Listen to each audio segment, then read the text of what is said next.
चित्रपाठ चित्रपाठ क्या होता है? चित्र दिया गया होता है, उस पर से उसका वर्णन करना, उस पर से कहानी लिखनी, उसे चित्रपाठ कहते हैं।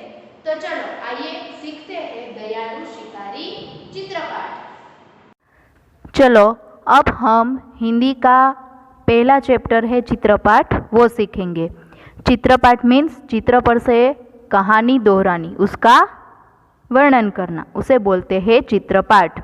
तो ये चित्रपाठ का नाम क्या है? दयालु शिकारी।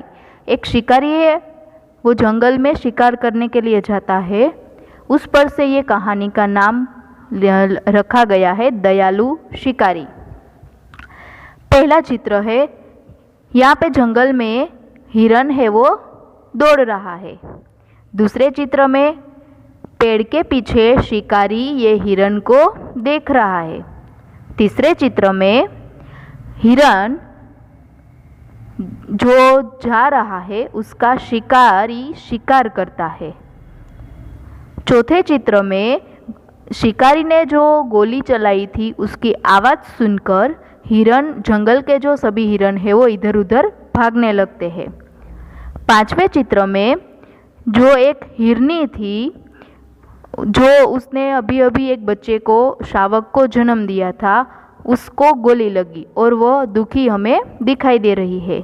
छठे चित्र में शिकारी है, वो हिरनी के पास जाता है और वो देखता है कि भाई उसकी टांग में गोली लगी है और वह मन ही मन पछताता है। सातवें चित्र में शिकारी है, वो हिरनी को लेकर अस्पताल जाता है और वहाँ आठवें चित्र में देख रहे हिरनी को सही सलामत उसके घाव ठीक करके वह वापस आता है। और नौवें चित्र में देख रहे हिरनी को जंगल में उसके बच्चे के पास वह उसने छोड़ दिया और वह घास खा रहे हैं। तो ये जो चित्र है वो सभी को मिलाकर हमें एक कहानी बनानी है। तो चलो आइए कहानी सुनते हैं। एक शिकारी है, वो जंगल में हिरन का शिकार करने के लिए जाता है। तभी जंगल में उसने एक हिरनी को देखा, जिसने अभी अभी एक छोटे शावक को जन्म दिया था। उसी शिकारी ने वही हिरनी को गोली मारकर उसका शिकार किया और वह हिरनी है उसका निशाना बन जाती है। फिर जंगल के जो दूसरे जो हिरन है वो इधर उधर भागने लगते हैं। फिर हिरनी और उसका बच्चा वो घाव देखकर दोनों दुखी होते हैं और एक पेड़ के नीचे बैठ जाते हैं। फिर शिकारी है, वो उसका दुख देखकर उसके पास जाता है और उसने वह देखा कि भाई गोली कहाँ लगी है। फिर उसे पछतावा होता है। फिर वह हिरनी को लेकर अस्पताल में जाता है और डॉक्टर के पास ले जाकर उसका इलाज करवाता है। इलाज करवा के वो फिर से वह हिरनी को अपने बच्चे के पास जंगल में छोड़ देता है और वह खुशी से रहने लगते हैं। तो ये कहानी से हमें ये सीख मिलती है कि हम मानवों को भी पशुओं के साथ मानव जैसा ही व्यवहार करना चाहिए। हमें उसका शिकार नहीं करना चाहिए।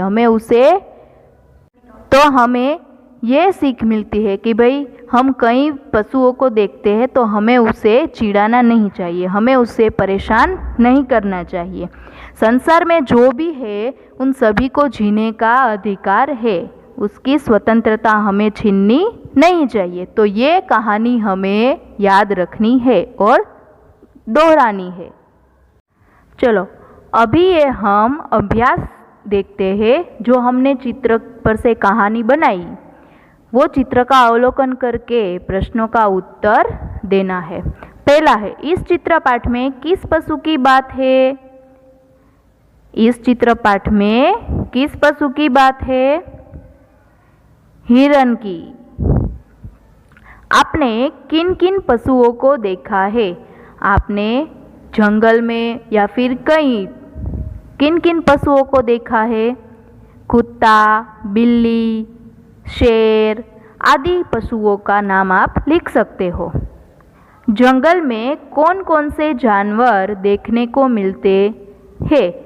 अब मैंने अगले क्वेश्चन में जो भी आपने बोला कि भाई कौन कौन से पशुओं को देखा है, फिर जानवर को देखने को, जंगल में आप कौन कौन से जानवर देखते हैं वो लिखना है।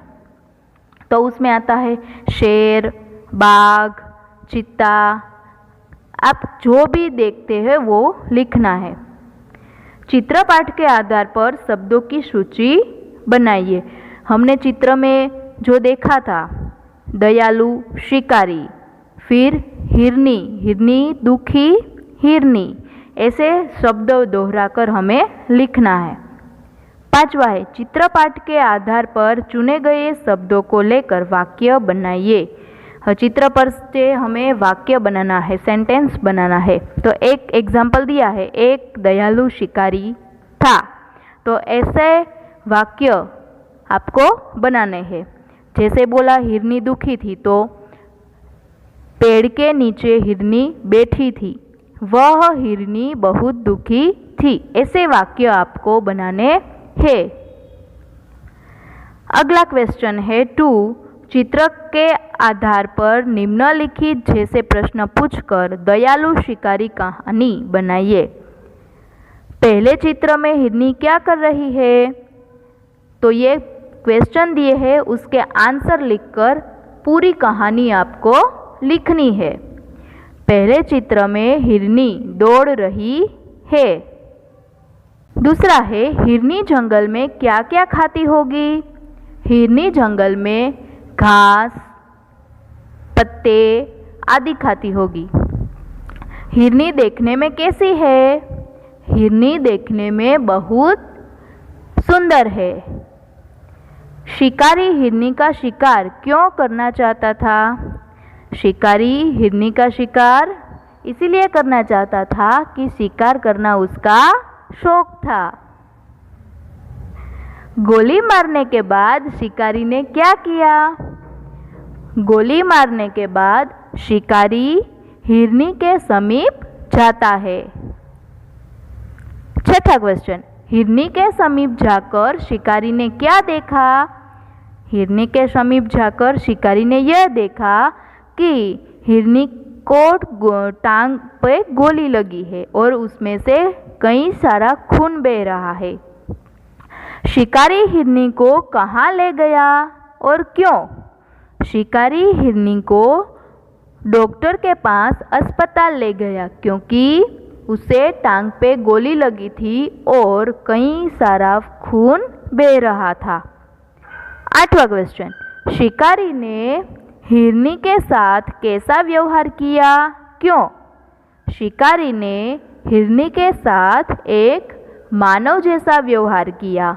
उसके साथ क्या किया, मानव जैसा व्यवहार किया, क्योंकि उसको उसके बच्चे को देखकर हिरनी की दया आ गई और वह दयालु शिकारी था, इसीलिए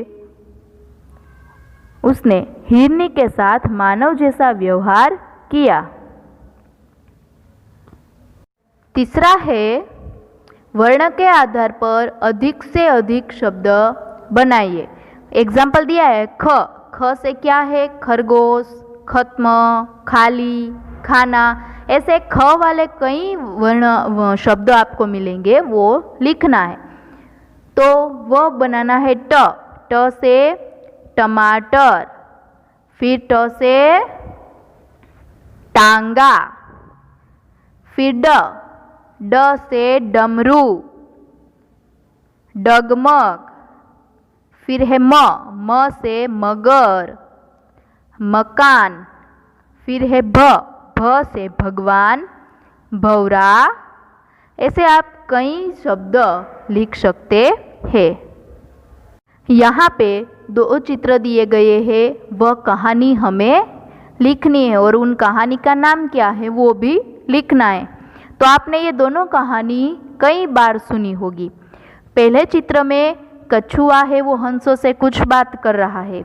दूसरे चित्र में कछुआ है, वो लकड़ी का बीज का मुंह में लगाकर वह हंसों के साथ उड़ रहा है और गांव वाले ये दृश्य देख रहे हैं।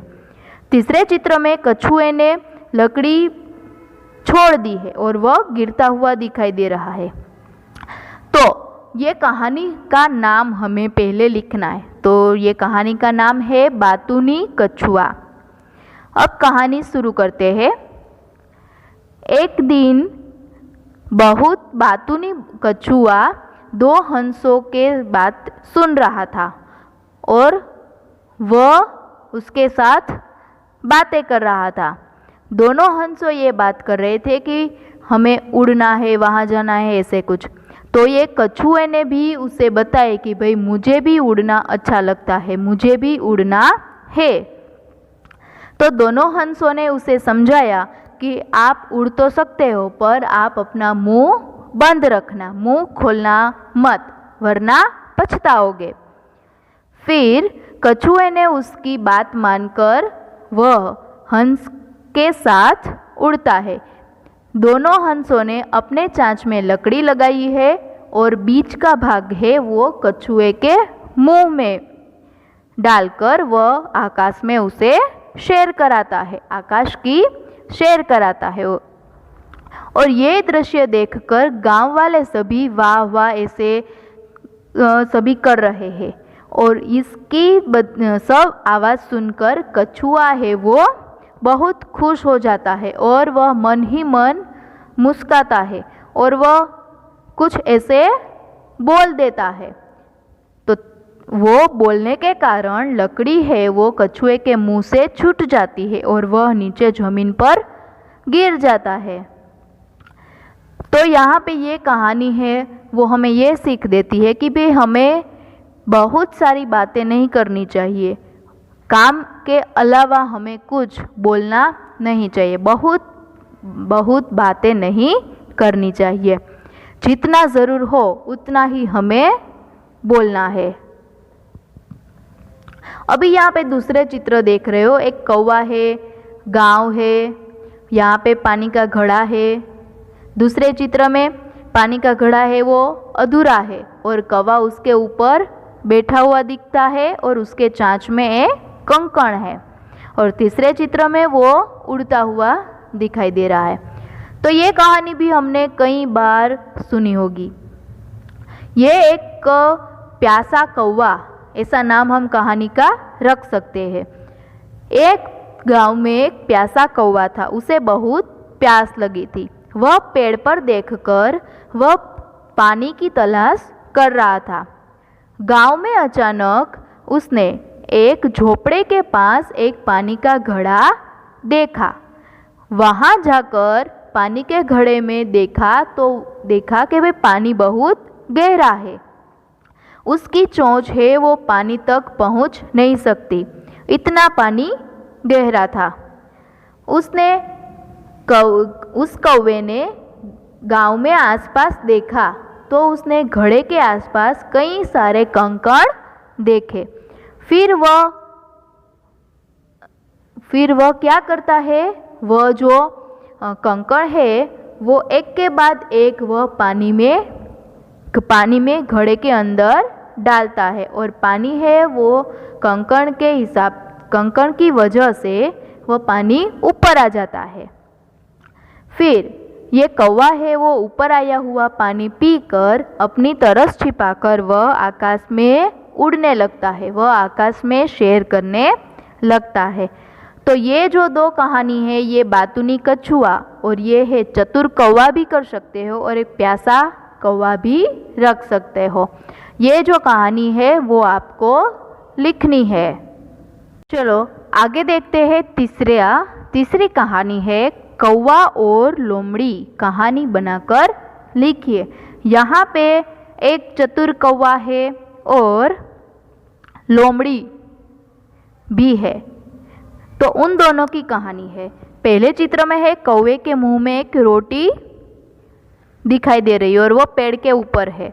दूसरे चित्र में वो जब बैठा है तो वहाँ से एक लोमड़ी गुजरती है। तीसरे चित्र में वो लोमड़ी है वो कौवे के मुंह में दिख रही रोटी को खाने के लिए उसके सामने देख रहा है। चौथे चित्र में वह लोमड़ी है वो कौवे के साथ कुछ बातें कर रही है। पांचवें चित्र में कौवा है वो कुछ गाता हुआ नजर आता है और उसके पैर के नीचे एक जो रोटी है वो दबाई है। छठे चित्र में दिख रहे फिर से कौवा रोटी खा रहा है और वहाँ से लोमड़ी जो है वो नाराज होकर उदास होकर चली जा रही है। तो यहाँ पे कौवा और लोमड़ी उन दोनों की कहानी है। लोमड़ी है वो कौवे से रोटी खाना चाहती है, इसीलिए वह उसे अपनी जाल में फंसाकर वह रोटी लेना चाहती है, पर कौवा है वो चतुर है, वह उसकी जाल में नहीं आता है। तो चलो ये कहानी सुनते हैं। एक कौवा था, वह रोटी खा रहा था और पेड़ के ऊपर बैठा था। एक दिन तभी वहाँ से एक लोमड़ी पसार हो रही है। फिर वह लोमड़ी है वो कौवे के मुंह में हुई रोटी है वो खाने के लिए ललचाता है और उसके सामने देखता है। फिर वह लोमड़ी ने विचार किया कि भाई मैं कौवे का ऐसा प्रशंसा करूंगी, छोड़ देगा और मेरे हाथ में आ जाएगी। ऐसी लालच से वह कौवे को अपनी जाल में फंसाना चाहती है। फिर लोमड़ी है वो कौवे को बोलती है कि भाई कौवे भैया आप तो बहुत अच्छा गा रहे हो, तो मुझे एक गाना सुनाकर दिखाओ। कौवा भी चतुर था, उसने पहले रोटी है वो पैर के नीचे दबाई, फिर वह गाना गाने लगा। छठा चित्र देखकर ये लग रहा है कि भाई रोटी लोमड़ी के पास नहीं आई, उसे खाना नहीं मिला, तो वह उदास होकर वहाँ से चली जा रही है और जो चतुर कौवा है वो फिर से अपनी रोटी है वो खाने लगता है। तो ये जो कहानी है इस पर से हमें यह सीख मिलती है कि भाई हमें किसी की भी प्रशंसा से फुलाना नहीं चाहिए, हमें ध्यान रखना चाहिए, किसी के भी जाल में फंसना नहीं है, किसी की भी बातों में नहीं आना है। नेक्स्ट है नीचे दिए गए शब्दों के विरोधी शब्द घेरे में से ढूंढकर वाक्य प्रयोग कीजिए। अब यहाँ पे आप देख रहे हैं कोष्टक में, यहाँ पे जो शब्द है उसका ऑपोजिट, उसका विरोधी शब्द यहाँ पे दिया गया है, तो वह उसका विरोधी ढूंढकर ऐसे वाक्य प्रयोग करने हैं। तो जैसे पहले एग्जाम्पल दिया है दयालु, दयालु का है निर्दयी, तो दयालु और निर्दयी उन दोनों का हमें वाक्य बनाना है। तो यहाँ पे है दयालु मनोज ने आहत चिड़िया को बचाया। फिर दूसरा है शिकारी निर्दयी होते हैं। ऐसे हमें जो बुराई तक है वो सभी बनाने हैं। तो दूसरा है बहुत, बहुत का होता है थोड़ा। अब बहुत का वाक्य बनाइए, मुझे बहुत भूख लगी है। अब उसका ऑपोजिट है थोड़ा, तो उसका बनाइए घड़े में थोड़ा सा पानी है स्वस्थ, तो स्वस्थता स्वस्थ का अस्वस्थ। मैं स्वस्थ हूँ, उसका ऑपोजिट है अस्वस्थ, तो उसका वह अस्वस्थ है। खुश, खुश का है नाखुश। मेरे माता पिता खुश है। अब नाखुश का होगा वे नाखुश नहीं है। जन्म, जन्म का मरण, अग्नि ने शावक को जन्म दिया। अभी मरण, भारत में कई लोगों का मरण होता है। फिर बुराई, बुराई का होगा भलाई। बुराई, उसने उसकी बुराई की। भलाई का बनाना है हमें सबकी भलाई करनी चाहिए। तो ऐसे जो सेंटेंस है वो आप अपने हिसाब से बना सकते हैं। अभी यहाँ पे संज्ञा जो शब्द है उस पर हमें अंडरलाइन करनी है, उसे रेखांकित करना है। अभी संज्ञा मीन्स क्या, तो कि कोई भी व्यक्ति, वस्तु, स्थान या भाव हो उसे संज्ञा कहते हैं। यहाँ पे जो हमने सभी ऑपोजिट देखे, निर्दयी, अस्वस्थ, भलाई, चिंता, खुशी, दयालु, निर्दयी, मनोज, ये सभी नाम है। किसी भी व्यक्ति हो, वस्तु हो, कोई भी प्राणी हो, वो सभी नाम को हम संज्ञा कहेंगे। आगे है प्रश्न 6। नीचे दिए गए वाक्यों में जो संज्ञा है उन्हें रेखांकित कीजिए। संज्ञा यानी व्यक्ति, वस्तु, स्थान, भाव, कोई भी प्राणी, वो नाम प्रकट करने वाले शब्द उसे संज्ञा कहते हैं। तो यहाँ पे उदाहरण में है, थोड़ी देर बाद उसे राम और श्याम मिले। तो यहाँ पे राम, श्याम वो है, वो संज्ञा है, नाम है। पहला, पूजन की परीक्षा 5 बजे तक चलने वाली थी। तो यहाँ पे नाम क्या है, पूजन, और परीक्षा वो दोनों संज्ञा है। दूसरा, सब अंबाजी जा रहे थे। यहाँ पे ये वाक्य में ये अंबाजी है वो स्थान है, इसलिए उसे संज्ञा कहते हैं। तीसरा, गुलाब का फूल मुझे पसंद है। तो यहाँ पे ये गुलाब है, ये कोई वस्तु है, और ये फूल है वो वस्तु है, और ये गुलाब है ये वस्तु का नाम है। तो इसीलिए ये गुलाब और फूल ये दोनों संज्ञा है। चौथा, हिमालय की चढ़ाई बहुत कठिन थी। तो यहाँ पे ये हिमालय है वो स्थान है, और ये चढ़ाई की बात की है, इसीलिए हिमालय की चढ़ाई और कठिन वो भाव है, इसीलिए ये दोनों संज्ञा है। पांचवा, आज बिल्ली सारा दूध पी गई। तो बिल्ली और दूध ये दोनों संज्ञा है।